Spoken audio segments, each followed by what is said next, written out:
Toyota has been known for cutting-edge advancements in the automotive industry, including the first Japanese supercar, first mass-marketable hybrid powertrain, and there are many more examples. But Toyota is also largely responsible for creating and expanding upon the most popular class of vehicles today, the crossovers. Because on this episode of Toyota History Tuesday, we're going to be talking about the model that Toyota did it with, the RAV4. First things first, before we get into the history, let's define what a crossover is.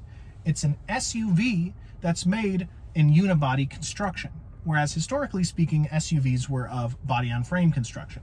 That simply meant that the higher occupancy and higher off-the-ground SUV was combined with the drivability and comfort of a sedan. All right, all those technicalities and prefaces aside, the beginning of the RAV4 journey starts in 1986, when, under the code name the 153T, development started. In 1989, the first concept car of the RAV4 would debut, called the RAV4. Now, this was RAV4, whereas the RAV4 of today, of course, is the numerical value of 4.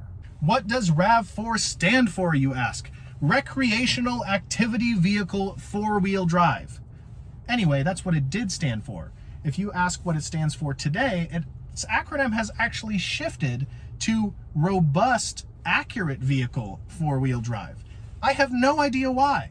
It was called a neo-urban 4-wheel drive car, but as we can see, the concept car for the RAV4 was a lot more along the lines of a multi-activity vehicle, or as we would call it, a compact SUV. These types of vehicles were all the rage in the positive Japanese economy at the time and in the United States. Vehicles like the Suzuki Samurai, and there were things like the Bronco and other vehicles such as that.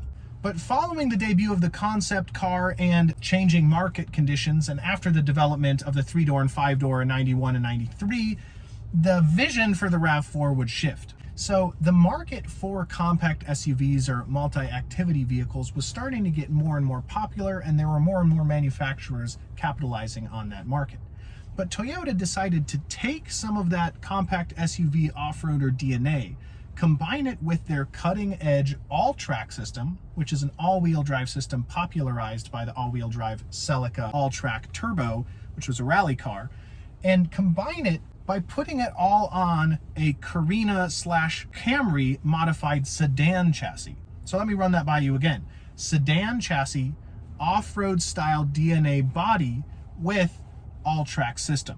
Although some of you might be thinking how awesome it would be if they had made that strictly compact SUV off-roader, this idea at the time was much more innovative, as there wasn't another vehicle like it. Plus, at the time, the first generation of the 4Runner was being sold, and it was considered a compact SUV anyway, so Toyota already had an offering that would fit that slot. So in the first model year of 1995, the RAV4 would be launched. You can still see the off-road DNA on this sucker clearly, although it was toned down from the concept car. It arrived in the United States with either front-wheel drive or all-wheel drive. It had a 2-liter 3SFE engine producing 119 horsepower paired to a 4-speed automatic or a 5-speed manual transmission. And this vehicle was extremely cutting edge, even winning the 1997 Automobile of the Year award, issued by Automobile magazine. In 1997, for the 1998 model year, the RAV4 would get a slight redesign and update. Some consumers and buyers at the time called it the RAV 4.1. This included launching soft and hardtop 3-door versions of the RAV4. Yes, a friggin' convertible RAV4. Power was jumped to 127 horsepower. And really interesting, and I had no idea about this, in 1997, Toyota would launch the RAV4 EV, which was an 100% plug-in electric version of the RAV4. This was done to meet California's zero emissions regulation of the time. The Environmental Protection Agency rated the RAV4 EV as having a duration of 95 miles before the battery would deplete, and actually packed a nickel hydride metal battery instead of the lithium-ion batteries that were being used in the Prius and, the hybrid vehicles of today. And once I read these specs out to you, although this was an extremely cutting-edge vehicle for the time, you can see that electric and hybrid vehicles have come a long way. They had a top speed of 80 miles per hour. It took 5 hours to charge the vehicle, charged using the plug that Americans use to plug in their dryer, and went 0 to 60 in a full 18 seconds. At the time, it was specifically meant to reach those California regulations and designed for business fleet leasing rather than individual sale. In July of 1999, Toyota would pull the 3-door hardtop RAV4s from the United States market, but would be keeping the soft top ones. And in the year 2000, generation 2 of the RAV4 would be debuted. The design for the second generation of the RAV4 went all the way back to the debuting of the production model of the first RAV4. So between 1995 to 1998 was when this development was being done. Style was much more similar to the classic people-moving crossover, but it still did have some of that off-road DNA in the styling. The American market would only be offered the 5-door version, and there would be no soft top for this generation. The front-wheel drive trim levels of this RAV4 would get 120 horsepower, but the all-wheel drive or higher trim levels of the RAV4 would go up to almost 160. And although we lost our soft top options, we did gain a diesel option in this generation.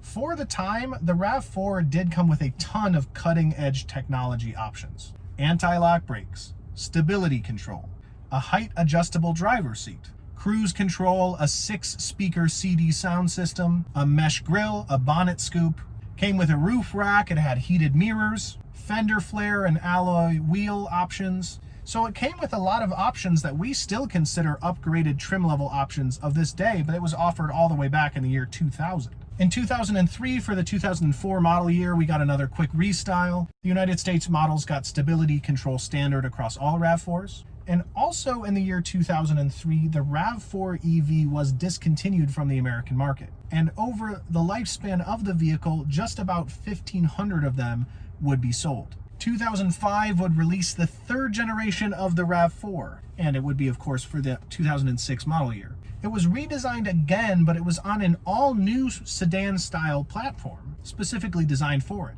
And the 3-door version worldwide was discontinued altogether in 2007. 2008 brought a restyle to the RAV4, which included the RAV4 getting its first and only V6 option.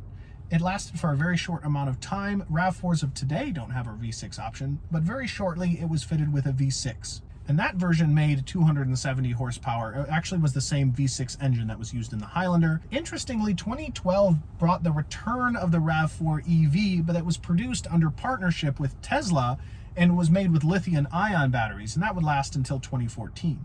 Also interestingly, the first generation RAV4 EV, although there were about 1,500 ever produced and sold, a third of them were still in daily use over a decade later.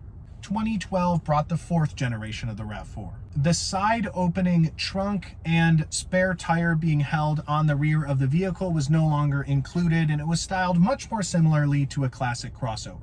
It still did have the diesel option, but lost the V6 option. In 2013, 2 concept cars that were versions of the RAV4 would debut, including the RAV4 Adventure, which would become a full-time trim level in 2017, and the RAV4 Premium, which I'm actually sitting in a RAV4 XLE Premium right now. So you see that both of these concept cars made it into Toyota's lineup. Also in 2015, for the 2016 model year, the RAV4 Hybrid would debut. 2018 gave us the 4th and current generation of the RAV4. So it's interesting to note that the RAV4 being considered the first crossover from technical terms, you know, the sedan platform with an SUV body on it, created what is now considered the most popular market segment in the automobile industry.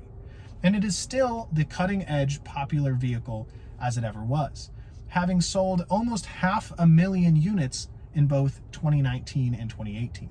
The RAV4 has been Toyota's highest selling model and is the highest selling non-truck in the American market. That is due to its legacy, its great combination of space, luxury, comfort, slight off-road ability, and gas mileage, but most notably, its value. So the RAV4 has earned its spot and has earned its respect. So I want to thank you guys so much for watching. My name is Mitchell. I'm here at Fred Haas Toyota Country. Of course, we have plenty of RAV4s available, so give us a call or stop by if you are interested. But either way, I'll see you in the next video. Thanks a lot.